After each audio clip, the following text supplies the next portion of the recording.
Notre Dame's future at linebacker just got a major boost because a blue chip prospect from Mobile, Alabama is headed to South Bend. Plus, we've got 3 key recruits announcing this week and 2 more later on in July, and some interesting updates to the Irish roster you might have missed. Let's break it all down on today's Locked On Irish.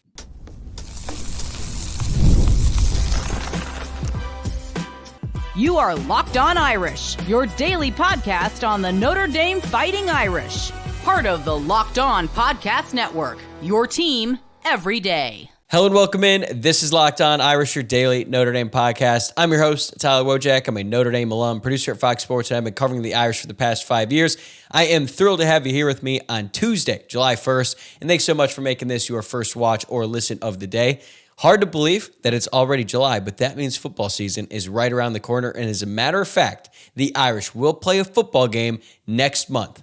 Let that sink in for a moment. And while you're getting excited about that, now is the perfect time to subscribe on YouTube and wherever you get your podcast. Today's episode is brought to you by FanDuel. Right now, new customers can get $150 in bonus bets when your first $5 bet wins. All right, Notre Dame just secured its first major commitment in the class of 2027 with 4-star linebacker Ellis McGaskin jumping on board, but he is not the first commitment in the class of 2027. That would be long snapper Shaun Kraft, who admittedly we have not talked about on this show yet because he's a long snapper, but we do respect the specialists out there. So Shaun Kraft, we say your name. But today, I'm going to give you the full breakdown of McGaskin's game and what it means for the Irish moving forward. Then in segment 2, we're going to shift to what's coming next for Notre Dame in recruiting because you got 3 big-time commits who are set to make their announcement official this week. And now that Notre Dame is filling in their final spots in the class of 2026, we're going to start to shift our attention to building out the class of 2027 because that's exactly what Notre Dame's recruiting staff is currently doing. So we're going to talk about that. But McGaskin is the first big domino to fall in that class. And then at the end, we're going to wrap things up with some pretty notable roster updates, some weight changes that could impact the depth chart this fall, and new jersey numbers for key players. I'm going to tell you whether I'm in or I'm out on some of these jersey number changes, but some are good. Some are a little bit questionable, so we're going to have some fun with that at the end. But we begin with yet another commitment from Marcus Freeman in this Notre Dame coaching staff. This one kind of caught me by surprise. I didn't expect Ellis McGaskin to be committing in the near future, but then rumors started to swirl around Sunday afternoon that, hey, he could be coming off the board here soon. And sure enough, Monday, he makes it official. He commits to Notre Dame, and this is a big-time prospect that you can build your class around. He's listed at 6 foot, 6'1.5", maybe 6'1", and he's anywhere between 190 and 211 pounds. Lots of different numbers being thrown out there for his official height and weight. It's probably because he's still very young. He's only going to be a junior in high school this upcoming season, but I think he's probably hovering around 200 pounds. As I said earlier, he is from Mobile, Alabama, so right in the heart of SEC country. Notre Dame had to go down there and get a player from Alabama, which is not something that they do frequently, but he is a very good player and certainly worth the trip. He's ranked as the number 13 linebacker in the class of 2027 on the 24/7 Sports Composite, and he is ranked just outside the top 200 players nationally. And Notre Dame had to fight off some SEC powers to win this recruitment as well as Ohio State. So McGaskin committed to Notre Dame over LSU, Ohio State, and Auburn was in the mix there as well. But surprisingly, he does not hold an offer from Alabama or Georgia. I think that has to do with the fact that he's a little bit undersized right now, and also they can afford to wait on offering a player who's from very close by. But Notre Dame offered him, obviously. Auburn, LSU, Miami, Michigan, Ohio State, Ole Miss, Tennessee, Texas A&M. They all offered him. So there are some big-time programs out there, and Notre Dame had to go into an area of the country that they don't normally secure commits and then end up holding on to get McGaskin. But the big difference maker here in this recruitment was the linebackers coach, Max Bullough. Made a big impression on him, and he actually visited McGaskin in Mobile, Alabama back in May of 2024. I think that was very important. He helped foster that relationship, and I think McGaskin is just thoroughly impressed by what Max Bullough has done both as a player in his time in college and in the NFL and what he's done in his brief coaching career. And then McGaskin was back on campus at the beginning of June for Irish Invasion. Really enjoyed his visit, was very complimentary of the campus and all the people that he met, including Marcus Freeman, the coaching staff, and all the recruiting support staff as well. And that is why Notre Dame was able to secure this commitment. And when you look at McGaskin's game, This is an elite tackler. He started as a true freshman, and there's good high school football down there in Alabama. And playing varsity as a true freshman, he racked up 143 tackles, 13 tackles for loss, 1 sack, and 2 forced fumbles. How did he follow that up as a sophomore? Well, 130 total tackles, 21 tackles for loss, 4 sacks, and 3 forced fumbles. That is an insane level of production for an underclassman starting on his varsity squad in high school. Wherever the ball goes, he goes. And I feel bad for the running back every single time. I understand that some of you who watch or listen to the show, the interest in recruiting may vary. Some of you are watching film of every single prospect that Notre Dame offers. Some are more casual, want to hear about the commits. I get it. And we're here to serve all the different people and their interest in recruiting. But if you're someone who does not normally watch high school recruits and their film, I would encourage you to go watch McGaskin, because it's honestly comical how good he is and how dominant he is and how he just lights up ball carriers over and over and over. He's able to shed blocks with ease, get in the backfield, and just light dudes up. I can't even imagine being a high school kid, especially me, who is grossly undersized playing high school football. And he's just one of those players where you watch him on film on Monday, the week leading up to the game, and you just see him on the field and you're thinking, man, look, we might beat this team, we might move the ball on offense, but every single time that guy hits me, I'm going to feel it, right? And you start thinking about that all week. Imagine that times 10 with Ellis McGaskin, because he is just that type of a defender. He can run sideline to sideline, and he is an extremely violent football player. He is asked to do some work in coverage. He's pretty good at it, especially for someone his age, but he's definitely going to have to improve on that as he gets older, and he's definitely going to have to get bigger and stronger as time goes on. I think that's literally the one thing holding him back right now is he's a little bit undersized, but he's probably like 16 years old. He still has several more years to grow, not just in terms of adding strength in the weight room, adding weight, but also he might grow a couple inches as well. The main thing about Ellis McGaskin, though, is he embodies everything that Marcus Freeman wants from a player on his defense, but especially at linebacker, because Marcus Freeman was a linebacker himself, and he was a very violent football player, and that's exactly what Notre Dame is getting in Ellis McGaskin. I don't know if he's going to be big enough to play Mike linebacker in college, but I think he could be a very, very good will linebacker. He's just going to have to put on that weight that I was talking about earlier. It kind of reminds me of Jalen Sneed and how he was an undersized linebacker. The difference was Sneed just had unbelievable athleticism, which is why he was a 5-star recruit coming out of high school. I wouldn't say that Ellis McGaskin has that, but in terms of just his pure skill as a linebacker, he can blitz, he can get in the backfield, shed blocks, and obviously he's racking up a ton of tackles. So he has a chance to rise up in the recruiting rankings. He still has 2 more years of high school football left, but as he continues to rise, Notre Dame is going to have to fight off suitors from the SEC, because even though Alabama and Georgia haven't offered him yet, that doesn't mean they won't in the future. So it's great to have a major commitment on board in the class of 2027, but specifically at linebacker, because right now Notre Dame only has 2 linebacker commits in the class of 2026 in Thomas Davis Jr. and Jacoby Clapper. I think that's probably the only 2 guys they're going to end up with at linebacker in this class. Part of it is because they took 3 linebackers the year before. And now, in the modern era, you really only have 2 linebackers on the field at the same time. So I think linebacker was a priority for this class going in. And now for Notre Dame to get one off the board really quickly is a big deal. And it's also kind of reminiscent of the class of 2026, because last year, Dylan Faison, Jordan Faison's brother, was the first player to commit in the class. Noah Grubbs, quarterback, was not far off after that. And then Thomas Davis Jr. was third, and he has been a very vocal leader in this class. And I think Ellis McGaskin has a chance to do the exact same. And because he's from SEC country and the momentum that Notre Dame has in the recruiting trail, it's really good for Notre Dame to get a commit from a player like McGaskin this early, because now when he's going to camps, when he's hanging around the South, he's going to talk up Notre Dame, and that helps Notre Dame get on more players' radar. If they're not doing so already, because they've already had this unbelievable run of recruiting in the summer. But I really like what Ellis McGaskin brings to the table, and I like him even more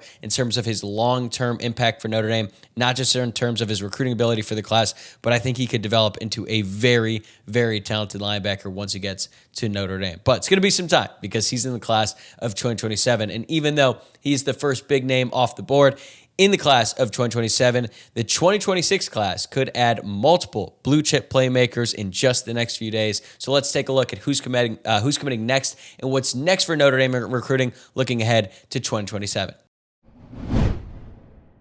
Today's episode is brought to you by FanDuel. Summer sports are in full swing, and whether you're all about baseball under the lights, golf on the green, or high-stakes soccer action, FanDuel is the best way to make every game even more exciting.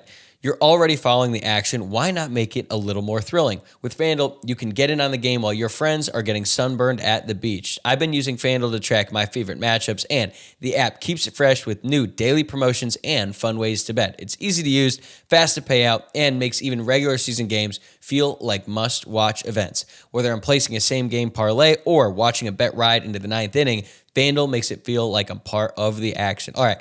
Last time, I gave out a little sleeper pick for AL MVP. I said take Cal Raleigh. He's plus 700 right now on FanDuel, even though Aaron Judge is by far and away the favorite. I was just saying, maybe something happens with Judge and you're getting great value. Now, I'm going to stick with AL award winners. I'm going to say Tarek Skubal, AL Cy Young winner. He has been on an unbelievable tear lately. He's minus 200 right now. I know that he's a big favorite, but still, I think he's a lock to win it. So if you're willing to put some money on there and he stays healthy, I think you're going to get a nice little payday at the end of this regular season. If you're new to FanDuel, new customers can bet just $5 and get $150 in bonus bets if your first bet wins.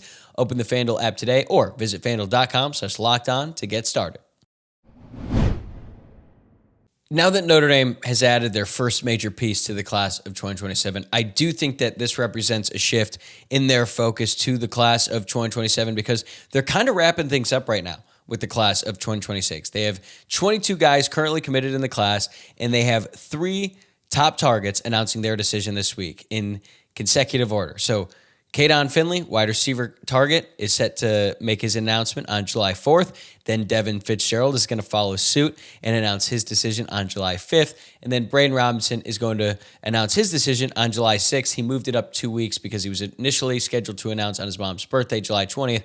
But I don't think it was a coincidence that he just happened to move his commitment date up to follow the other 2 wide receivers that Notre Dame is going after to add to this class. So by the end of this week, Notre Dame could have 5 wide receivers in their class of 2026, likely will have 5 wide receivers in the class, and they're pretty much set at the wide receiver position after that. They're definitely not going to take 6 wide receivers in this class.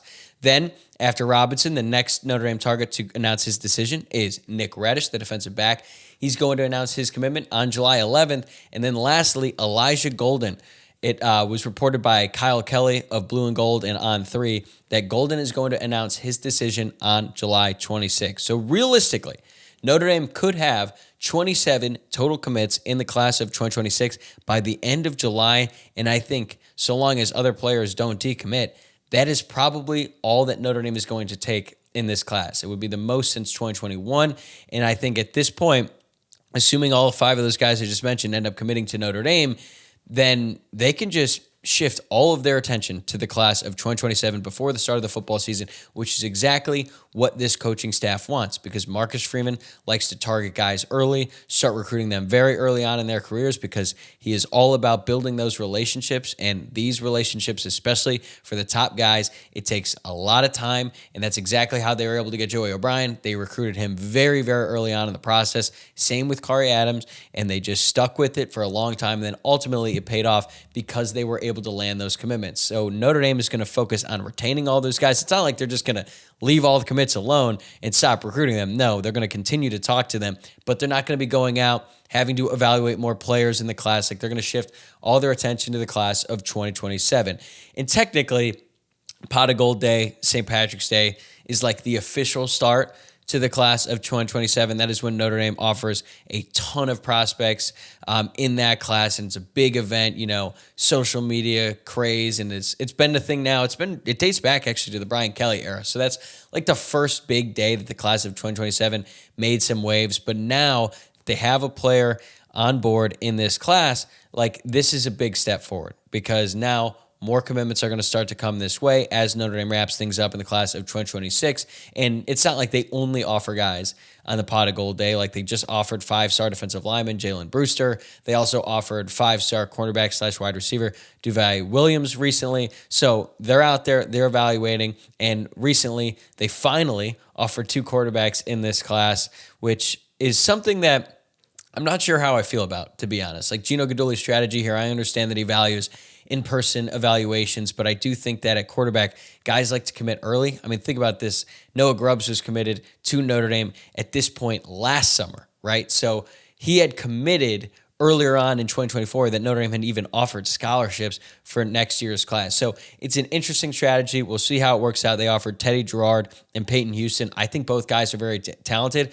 I am a little bit concerned about Peyton Houston's size. He's not even 6 feet tall. I know that there are some Kyler Murray comps out there.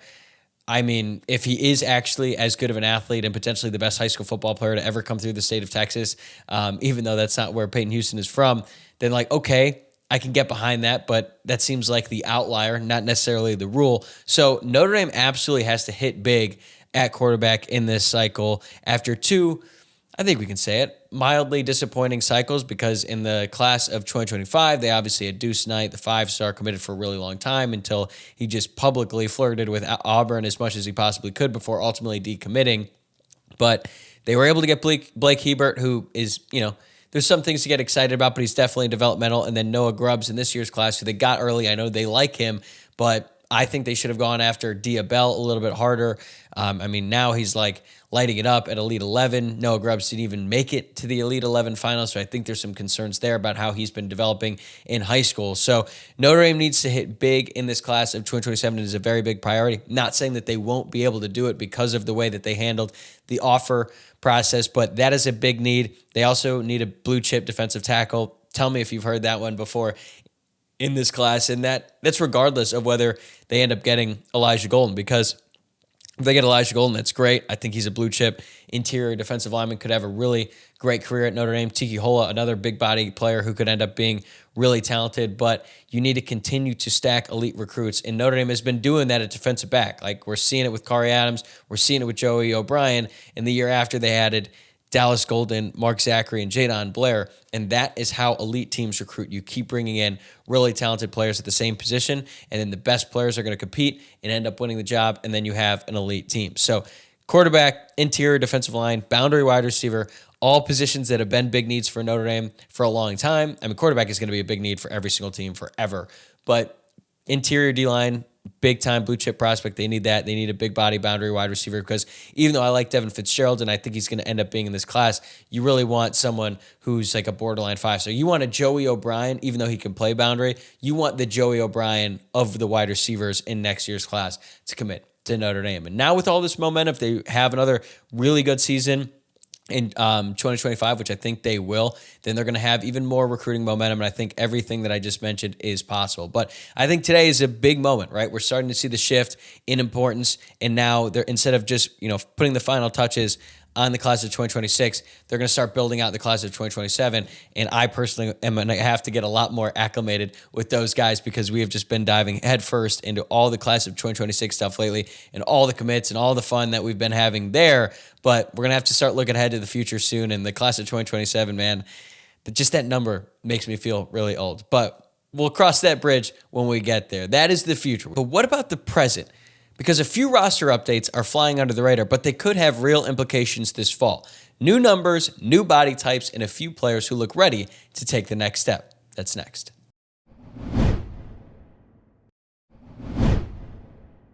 So last week, Notre Dame updated their official roster for the fall. They added the rest of the transfers who were not on the roster during spring practice, and also the rest of the incoming freshmen. And whenever you have this new roster, you're going to get notable weight changes and a couple of jersey number changes. Although this year, I think there were a lot more new jersey numbers. So we're going to talk about that. But let's talk about what's actually important for winning games, and that is the weight changes. So there's a bunch of different ones I could talk about here, but I want to focus on the guys who are probably going to have an impact this fall and just some things that stood out to me, right, for various reasons. So on the offensive line, Sullivan Absher is now 6'8", 328 pounds, and he lined up at center with the ones in spring practice.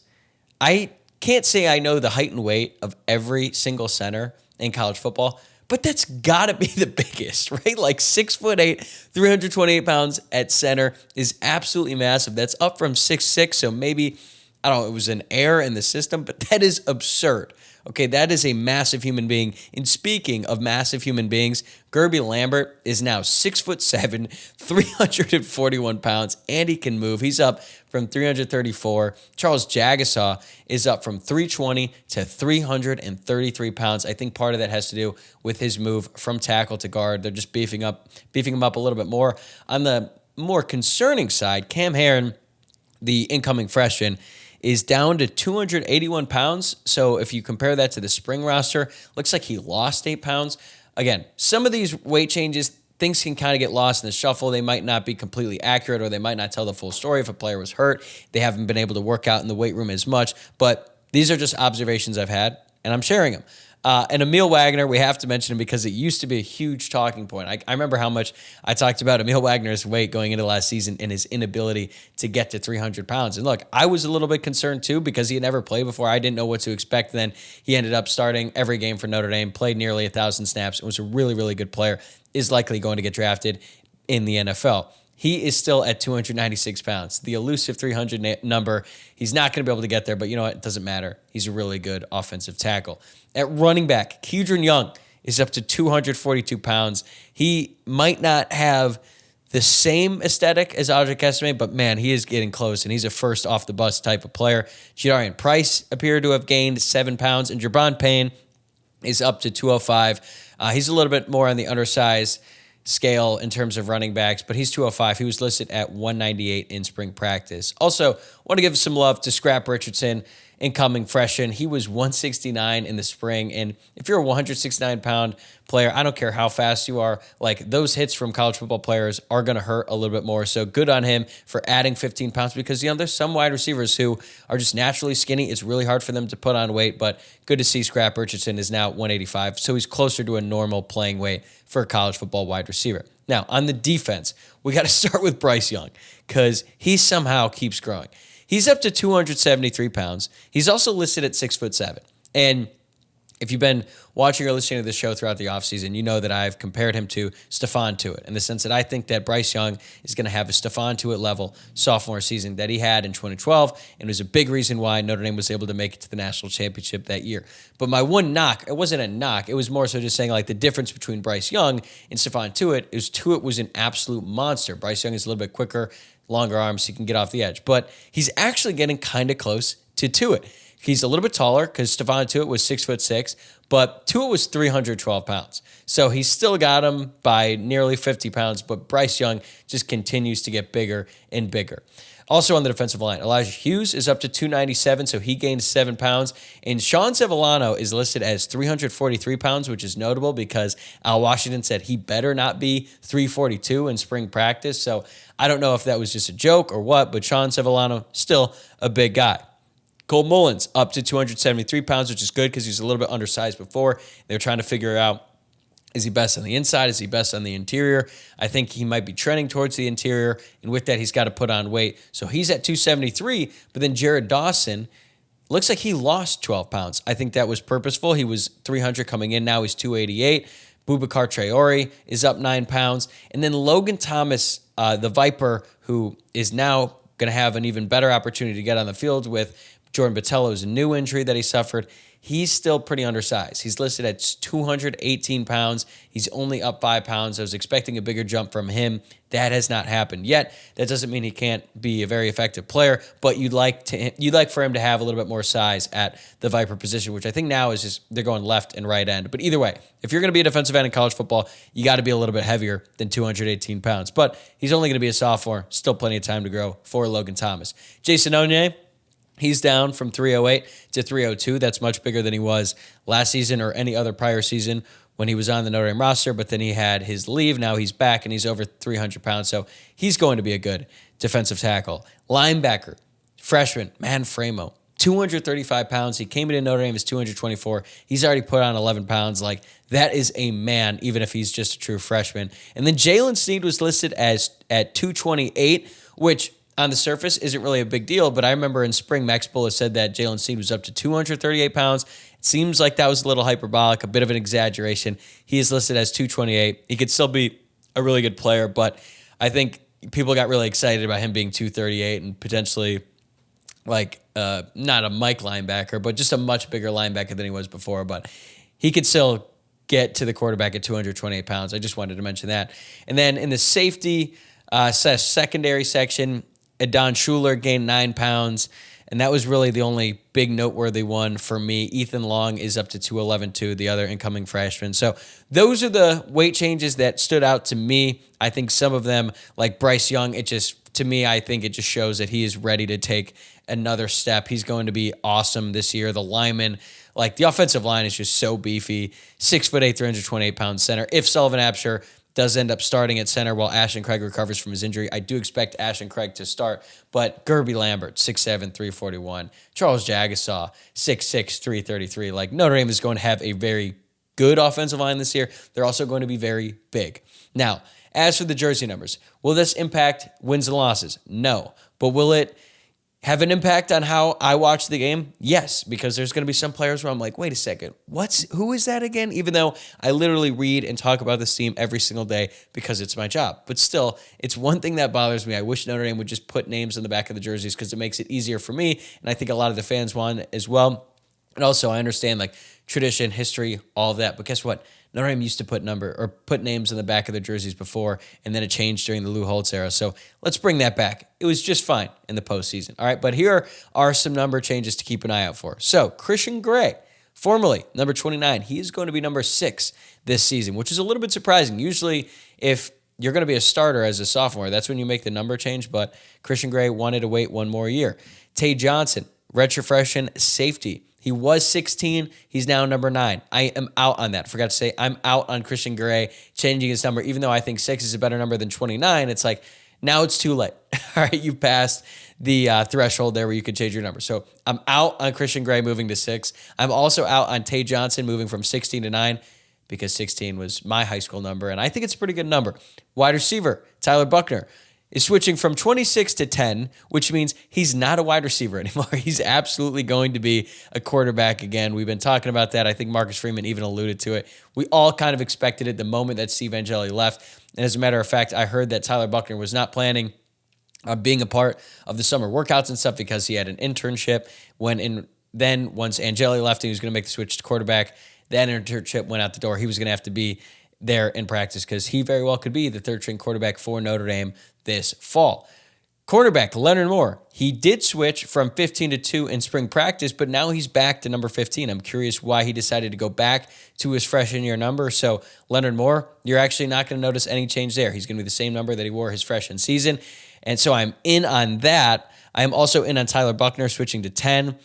Wide receiver, Elijah Burris, incoming freshman who has a number change, but this one I understand. So he wore 16 in spring practice. He has switched that to 17, which is the same number his dad, Plaxico, wore in the NFL when he's winning Super Bowls with the New York Giants. So I'm in on that. Bryce Young, we've already talked about him a lot in this segment. He is switching from 30 to 95. I like that. Big number for a big guy. I'm in on that.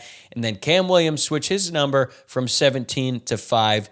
I think he was doing that to open up 17 for Elijah Burris. So at first I was out on it. Now I'm in. So those are my in or out on the Notre Dame jersey numbers, but just something to keep an eye out for this fall because like I said at the very beginning of the show, football season is getting close. But that is going to do it for today's episode. Thanks again for tuning in and making this your first watch or listen of the day. If you enjoyed the show, don't forget to hit that subscribe button on YouTube or follow wherever you get your podcasts. And if you could, take a moment to like the video or leave a rating and review. Please do. It goes a long way in helping the show grow. I'm going to be right back here tomorrow morning. I'll see you then.